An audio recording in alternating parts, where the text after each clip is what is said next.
Hello and welcome back to the Deep Dive. Today we are turning our attention to a really pivotal moment in television history. We are cracking open the files on Breaking Bad, specifically looking at Season 3, Episode 5. Right, it's an episode titled Mas. Mas, which is, it's just a simple word, right? One syllable, Spanish for more. But, I mean, in the context of this specific point in Breaking Bad, that single syllable is doing an incredible amount of heavy lifting. It's not just about quantity, it's about appetite. It is about this point of no return where the concept of enough is no longer something that exists for these characters. Yeah, that is exactly where we are heading today. We're cracking open the files on Mas. Yeah. And to guide us through this deep dive, we have a stack of materials that is, honestly, it's a bit intimidating. It really is. We've got the original production notes. We have critical reviews from back when the episode actually aired in 2010 to see how the world reacted in real time. And we also had some really deep academic essays, specifically looking at the psychology of fatherhood and the symbolism of violence within the show. It's such a pivotal moment in the series. If you zoom out and look at the whole architecture of Breaking Bad, this episode is the structural beam that supports the rest of the show. This is the exact moment the mom-and-pop drug operation fully dies, and the multinational conglomerate takes over. Right, the corporate takeover. Exactly. And with that takeover comes this massive demand for more. More risk, more lies, more money, and crucially, more justification for the terrible sins they are committing. So our mission today for you listening is to figure out why this specific hour of television is cited by so many critics as the ultimate turning point. We are going to dissect the reveal of the superlab, which is just a visual feast. We're going to break down what I consider to be the most dangerous monologue Gus Fring ever delivers. And we're going to look at a flashback that completely recontextualizes the entire history of the show up to this point. And we definitely have to talk about The Rock. Oh, we absolutely have to talk about The Rock. But let's not get ahead of ourselves here. Let's start right where the episode starts, the cold open. The flashback sequence. Right. The show drops us into a scene that honestly just feels wrong immediately. The lighting is different. The energy is entirely different. We are looking at the actual origin story of the crystal ship, the RV. It's a really brilliant narrative device that television sometimes uses to measure distance. It asks you, the viewer, do you remember who these people used to be? Because the show takes us all the way back to the days right before the pilot. Walt has just given Jesse his entire life savings, $7,000, to buy an RV. Which, knowing what we know now, is such a ludicrously high-risk move. Right. You have Walter White, this buttoned-up, high-strung chemistry teacher, handing a literal stack of cash to a former student who is, by all accounts, a total burnout. Yeah, calling him a burnout is probably putting it kindly at that stage.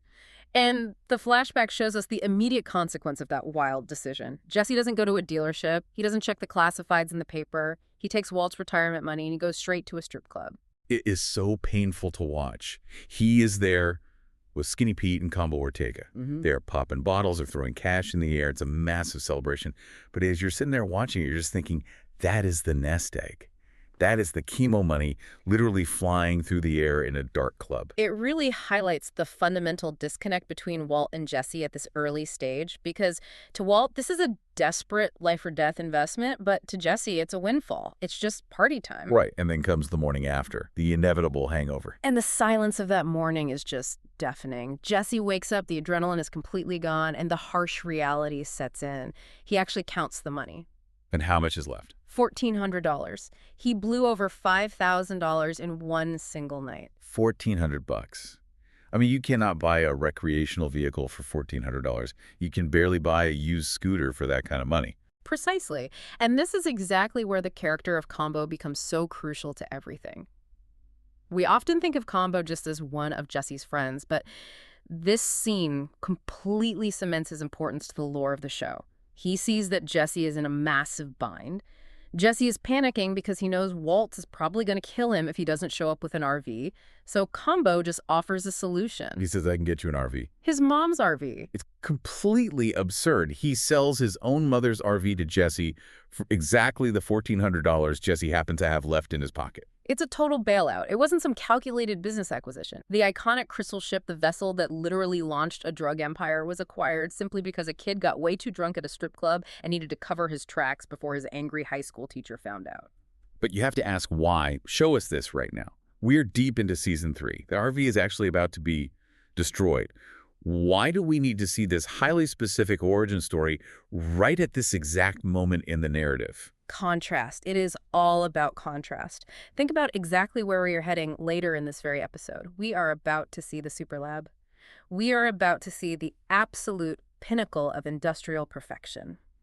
The writers really want you to feel the grit and the total incompetence of the early days so that the sleekness of the superlab feels even more seductive when we finally get there. It's amateur hour versus the big leagues. Exactly that. The flashback represents the chaotic, low-rent, emotional incompetence of the early Walt and Jesse partnership. It's incredibly messy. It relies entirely on friends doing favors. It relies on literal theft from parents. Whereas Gus Fring relies on systems. Right. And looking at this through the lens of the actual production notes we have, they specifically wanted to highlight Jesse's innocence here. He is not a killer yet in this flashback. He's just a dumb kid making really bad choices. And seeing that makes his current situation in season 3, where he's isolated and grieving and trapped in a cartel war, feel so much more tragic. It really does. You see the ghost of the kid he used to be. Okay, so we snap back to the present timeline. The amateur hour is completely over. Walt is currently retired. He's totally out of the game. He has turned down Gus Fring's massive offer. But Gus isn't exactly the type of guy who just accepts a resignation letter. No, he's not. But Gus is also not a brute. And this is what makes him such a phenomenally compelling antagonist. He doesn't threaten Walt with physical violence. He doesn't put a gun to his head. He uses pure psychology. We see this perfectly at Los Palos Hermanos. Walt just storms in. He is furious because he figured out that Gus paid Jesse half the money for the previous batch of product. Walt sees this as a blatant manipulation. And the thing is, he's right. It is a manipulation. Walt confronts Gus basically saying, I know exactly what you're doing. You're trying to lure me back into the business by making me jealous of Jesse or by appealing to my own ego. And Gus doesn't even deny it. He just calmly apologizes. He completely disarms Walt in an instant. It's a total masterclass in negotiation. When someone comes at you with really hot anger, you meet them with completely cool logic. Gus actually apologizes for the transparency of the ploy, and then he seamlessly pivots. He just asks for a ride. Take a ride with me. And this seemingly innocent ride takes us straight to the industrial laundry facility. Lavanderia Brillante. Right. On the outside, it looks like a generic industrial laundry. It's loud, it's steamy, it's full of workers just washing sheets. But then, Gus leads Walt downstairs. He pushes a hidden mechanism on one of the massive washing machines, and a secret door just glides open. This is the exact moment the entire visual language of the show changes forever. They walk right into the superlab. Try to describe it for the listener who maybe hasn't seen the episode in a while, because this is a very far cry from the cramped, sweaty RV out in the desert. It is essentially a cathedral of chemistry. It is gleaming stainless steel everywhere. It's massive. They have state-of-the-art filtration systems, enormous reaction vessels, perfectly calibrated piping, and the lighting shifts dramatically from that harsh yellow of the Albuquerque desert that we're so used to this very cool, clinical, sterile blue and silver. And you can just see the physical reaction on Walt's face. He is completely starstruck. Yeah. Gus knows his target so well. He knows Walt is a man who feels deeply underappreciated in his life. He knows Walt truly believes he is a genius surrounded by absolute idiots. So Gus simply presents him with a workspace that implicitly says, I see your genius, and I have built a temple entirely worthy of it. It's pure validation. The RV was honestly an insult to Walt's actual talent. The superlab is a massive high-budget tribute to it. Exactly. You see Walt actually touching the equipment. He's checking the seals on the vats. He's like a master musician being handed a priceless Stradivarius violin. And this is a really critical point, he still says no. He does. He manages to pull himself back from the brink. He tells Gus, I can't do this. I've lost my family. I made all these terrible decisions for them, and now they hate me. If I keep doing it, I'm just a criminal. He's trying so hard to hold on to that moral high ground. He's clinging to the noble father narrative that he built for himself. He tells Gus that without his family, he has zero justification for cooking meth. And this is exactly where Gus Fring delivers the psychological checkmate. The speech that this entire episode is truly famous for. A man provides. Let's really break this speech down, because the sources we have, specifically the academic essay by Susan Johnson on the failure of fatherhood, point to this exact moment as the point where Walt's soul truly just leaves the building. It is a lethal piece of rhetoric. Gus looks at Walt and says, essentially, what does a man do, Walker? Yeah. a man provides. And then he completely dismantles the idea of appreciation. He says, and he does it even when he is not appreciated or respected or even loved. That specific line chills me every single time I hear it, even when he is not loved. Because he is directly reframing the painful rejection Walt is currently feeling from Skyler and Walter Jr. Gus is telling him that their hatred doesn't actually matter. In fact, bearing their hatred makes you even more of a man. It turns Walt's current suffering into a heroic virtue. He is tapping into this very old-school, deeply toxic idea of traditional masculinity, the stoic, silent provider. The martyr who willingly carries the terrible burden so the family can survive, even if the family completely despises him for doing it. Precisely. He completely removes the requirement for any sort of emotional connection. He tells Walt that being a father isn't about being present or kind or being a good role model. It is purely an economic function. A man provides. If you provide, you are a man. If you don't, you are nothing. And for Walt, who is currently feeling like absolute nothing because his wife has kicked him out of the house, this is exactly what he desperately needs to hear. It is a tailor-made permission structure. It is a brilliant trap. Gus is essentially saying you don't need their permission to be their savior. He completely weaponizes Walt's massive ego. Walt desperately needs to feel important. Gus tells him he is the most important thing in their lives, whether they are smart enough to know it or not. And it works beautifully. You can literally see the gears turning in Walt's head. He realizes he can have his cake and eat it too. He can be the great, untouchable criminal mastermind, and he can still tell himself he's a good father. Which, as Susan Johnston argues in her essay, is the ultimate tragedy of the character. By accepting this incredibly narrow definition of what a provider is, he fails completely as an actual father. He chooses the money over the actual people. And I really want to pause on that for a second because it is such a crucial psychological pivot for the show. Up until this point, Walt has been operating under the deep delusion that if he just explains everything well enough eventually, or if he just makes a big enough pile of money, the family will eventually understand and forgive him. He genuinely thinks there is a happy reconciliation waiting at the end of the rainbow. Right. He thinks the terrible ends justify the horrific means, but he firmly believes that the ends involve a happy family eating breakfast together. Exactly. But Gus rips that fantasy away. Gus is telling him, forget the breakfast. The breakfast is gone forever. The love is gone forever. But you still have a very important job to do. It is incredibly bleak, but for a massive control freak like Walt, it is oddly comforting. It radically simplifies the equation for him. He no longer has to worry about the messy business of winning Skyler back. He just has to worry about the exact yield percentage of the meth cook. It brilliantly replaces emotional complexity with chemical complexity. And Walt is much, much better at chemistry than he is at handling human emotions. So he just retreats into the lab, he retreats into the work. Speaking of the people he is leaving behind out in the real world, while Walt is getting seduced by gleaming stainless steel and toxic philosophy, his actual family is completely imploding. We have a segment here that we're calling the domestic collapse. And it gets really ugly. We have two separate threads unraveling simultaneously here, Hank and Skyler. Let's start with Hank Schrader. Usually he's the solid rock of the show, the loud, boisterous, tough guy who has everything figured out. But in Moss, he is absolutely spiraling. He is totally obsessed. He is hunting the RV, the rolling meth lab. He is essentially like Captain Ahab chasing the white whale out in the desert. But his investigation is completely stalling out. And right on top of that, he gets a massive emotional blow at work. Right. He finds out his partner, Steve Gomez, is getting transferred. He's going to El Paso. And we really have to remember El Paso is a literal house of horrors for Hank. He has severe PTSD from his brief time down there. The tortoise scene, the massive explosion, that trauma is still very, very fresh in his mind. Right. He is terrified of El Paso. To him, it represents a level of brutal chaos he simply cannot control. And now Gomi is going down there taking the exact promotion that Hank actively avoided.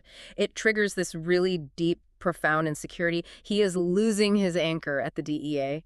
But instead of talking about his fear, he just lashes out at everyone around him. There is that really difficult scene with Marie. She is trying to be supportive in her own very intense purple-clad way, and Hank just aggressively shuts her down. Because he feels entirely isolated. He actually says something very telling during that fight. He says, I'm just doing my job and everyone is looking at me like I'm the problem. He's projecting his own internal feelings. He feels weak on the inside, so he doubles down on the Heisenberg case to outwardly prove he's still strong. It's incredibly tragic because Hank is actually the quote-unquote good guy here. He's the only one actively trying to stop the flow of dangerous drugs into his community. But the narrative framing of the show completely puts him in this weird box of the antagonist. As viewers, we are naturally rooting for Walt to get away with it, so Hank's actual competence feels like a direct threat to us. That is the real genius of the show's perspective.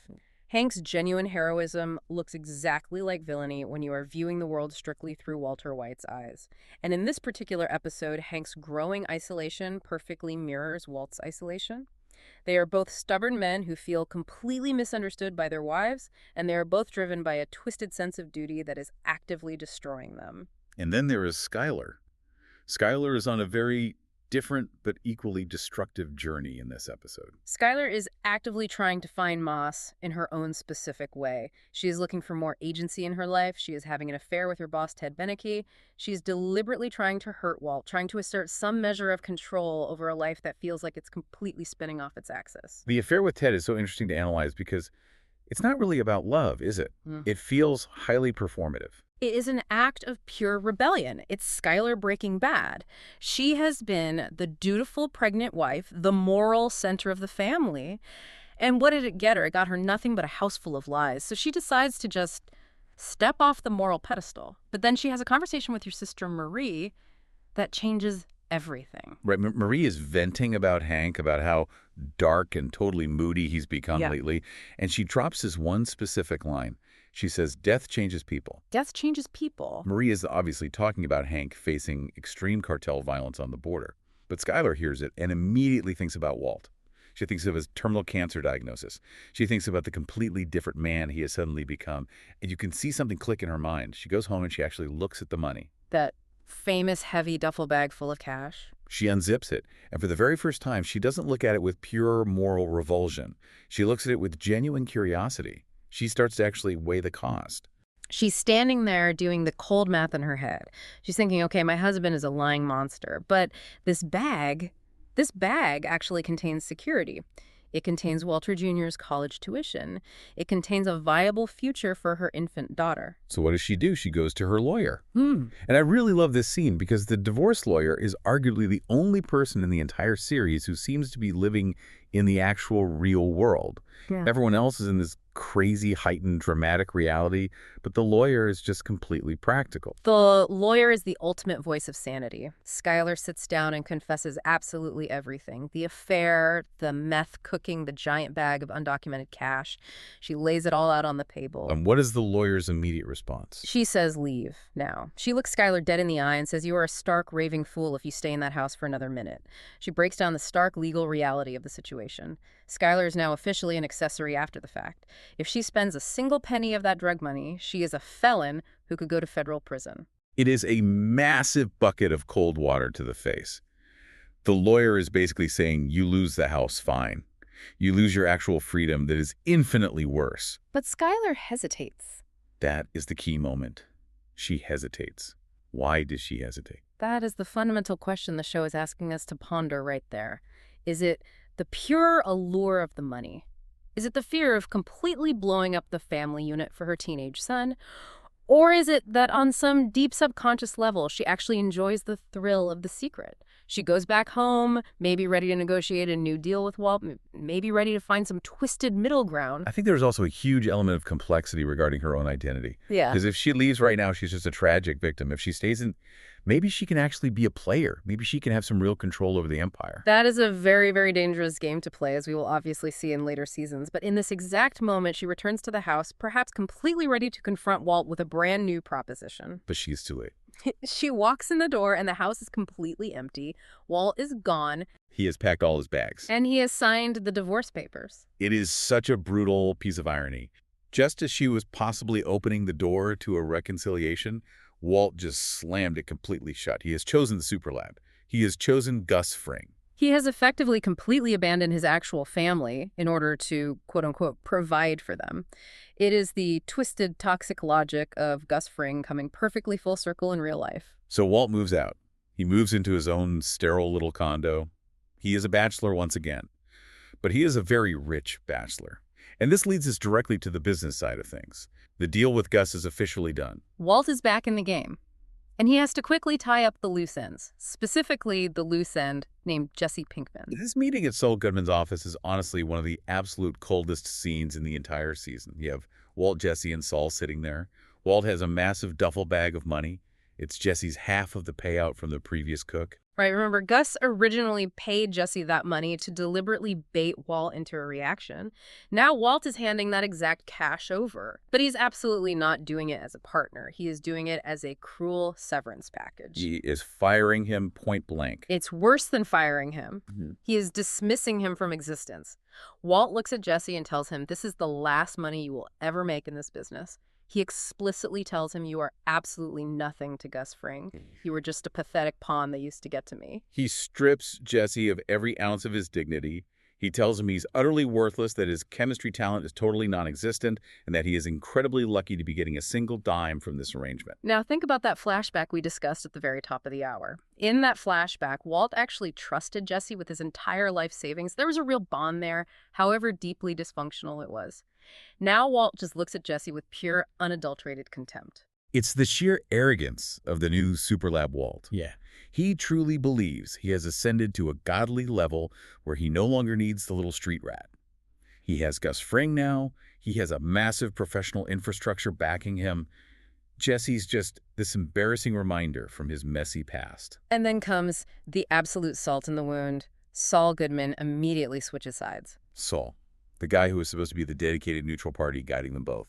Saul simply follows the power and the money. He sees that Walt has the mega contract with Gus Fring. He immediately pivots his entire focus to Walt eagerly discussing complex money laundering schemes for the millions Walt is about to rake in. He literally, physically turns his back on Jesse in the office. So Jesse's just standing there. He has a bag with $1.5 million in it. He is incredibly rich, but he is completely, deeply alone. Disrespected by his former mentor, used as bait by the kingpin, and completely ignored by his own lawyer. And all that rage just finally boils over. Jesse storms out of the office. He's blind with fury. And this leads directly to the moment of shocking violence we mentioned earlier, the rock. He walks out, picks up a massive jagged chunk of concrete from the curb, and he just hurls it. Smash! Right through the front windshield of Walt's car. That poor Pontiac Aztec. Yeah. It really takes a massive beating throughout the run of this show. But let's actually look at the essay by Stephen Glass titled Better Than Human. Because he argues this act isn't just simple street vandalism. No, it's highly symbolic destruction. Glass suggests in his writing that the windshield physically represents the clear barrier Walt constantly puts up between himself and the messy real world. It represents his clear vision, his supposed foresight. Jesse, violent shattering it, is a massive statement. It's essentially him saying, I see you for who you really are. Exactly. It's saying you think you're this untouchable corporate kingpin now, but you are incredibly fragile. It shatters Walt's massive pride. Walt desperately wants to be respected more than anything. Jesse's act visually proves that to the people who actually know him best, he isn't respected at all. He is deeply hated. It is a massive crack in the whole Heisenberg facade. Walt can have the gleaming superlab. He can have the millions of dollars. But he cannot have the love of his son. He cannot have the loyalty of his wife or the basic respect of his partner. And that reality clearly eats at him. You can see it on his face as he drives away in that shattered car. The wind is violently rushing in. The harsh noise of the outside world is fully invading his quiet, tightly controlled little bubble. He cannot escape the real-world consequences of how poorly he treats people, no matter how much money he makes in the lab. It's just a fantastic visual metaphor. Yeah. He is actively driving a broken machine, just exactly like his life. Precisely. Okay, so the board is completely reset now. Walt is safely in the lab. Skyler is alone in the house with the dark secret. Jesse is rich and incredibly angry. But we cannot forget the ticking clock running in the background. The police investigation. Right. Segment 5 here, the noose tightens. Hank Schrader really creates all the massive suspense in this part of the narrative. While everyone else is dealing with high philosophy and corporate drug deals, Hank is just doing gritty, real-world police work. Hank Schrader may be emotionally isolated. He may be losing his partner to El Paso, but he is still a damn good detective when he focuses. Really good old-fashioned shoe leather detective work. We so often forget that because of his loud bluster.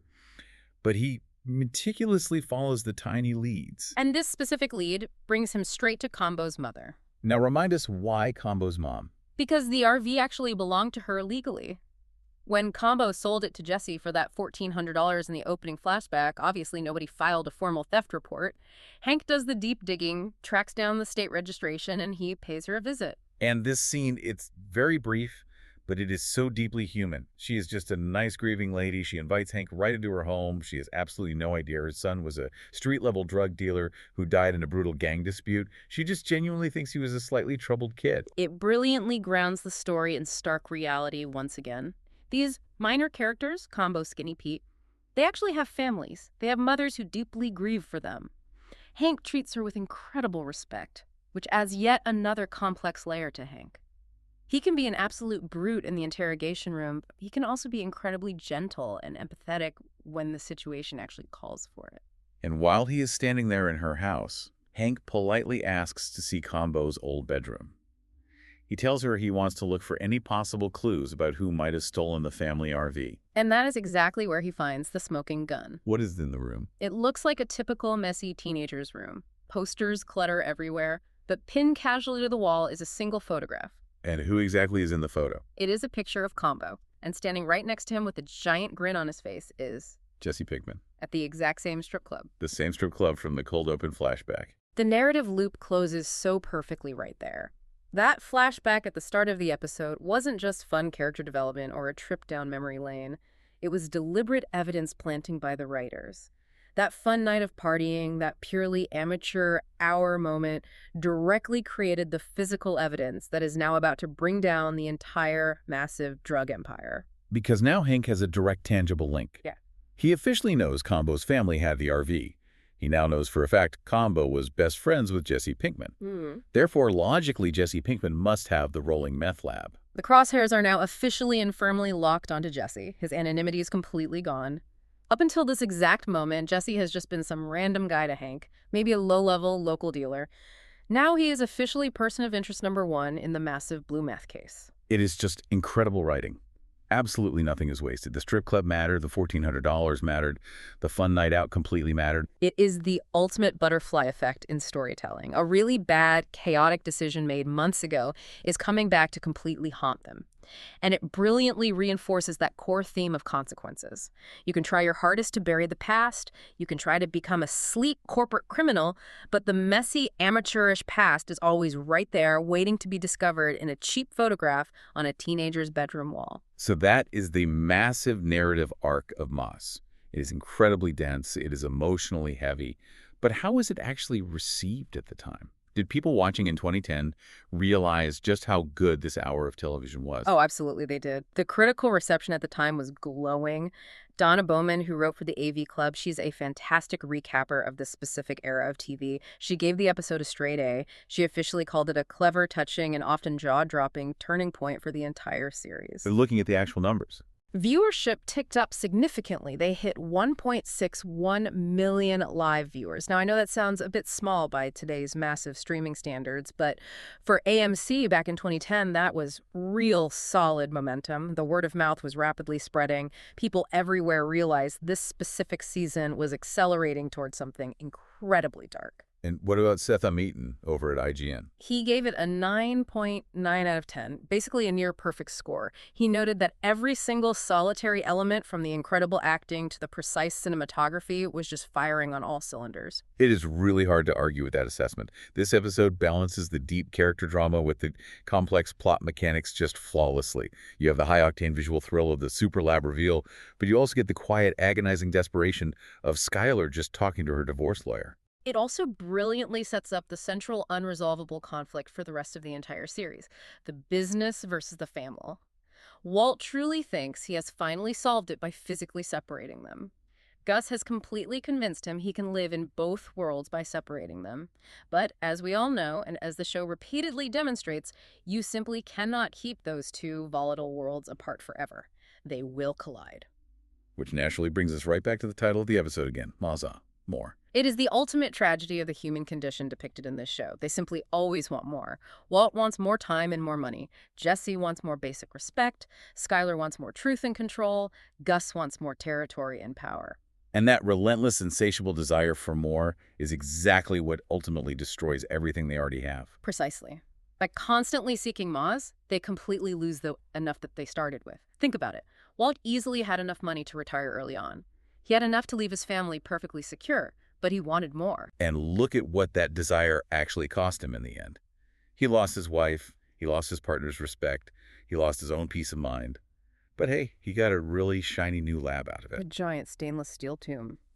So as we start to wrap up this incredibly deep dive, what is the one big takeaway you really want the listener to hold on to from Moss? For me, it is absolutely the manipulation tactics. I really want the listener to sit with how smoothly and effectively Gus Fring played Walter White. He didn't use any force at all. He used a mirror. He showed Walt the exact image of the great, powerful man Walt desperately wanted to be, and Walt willingly walked right into the cage just to claim that image. It really heavily challenges the whole idea of Walt's ultimate agency. We really like to think of Heisenberg as this brilliant, unstoppable force of nature, but in this specific episode, he is honestly just a puppet being effortlessly danced around by a much smarter, much cooler operator. It is deeply humbling for the character. It perfectly shows that there is always a much bigger fish in the ocean. Walt firmly thought he was the apex shark, but he just blindly swam right into the whale's mouth. I really want to leave our listener with a provocative thought to chew on as we close out. We spent a lot of time talking about the man provides speech. We talked at length about the massive superlab. Right, we did. So here is the final question for you listening. If Gus Fring hadn't explicitly appealed to Walt's deep vanity, if he had just offered him more money but kept the lab hidden in some dirty basement somewhere, would Walt have actually said yes to cooking again? That is the ultimate question, isn't it? Was it ever really about the money, or was it purely about the validation?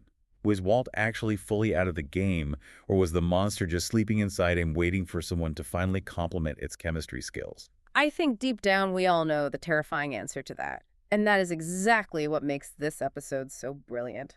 The massive capacity for evil wasn't forced upon Walter White. It was simply unlocked with the right words.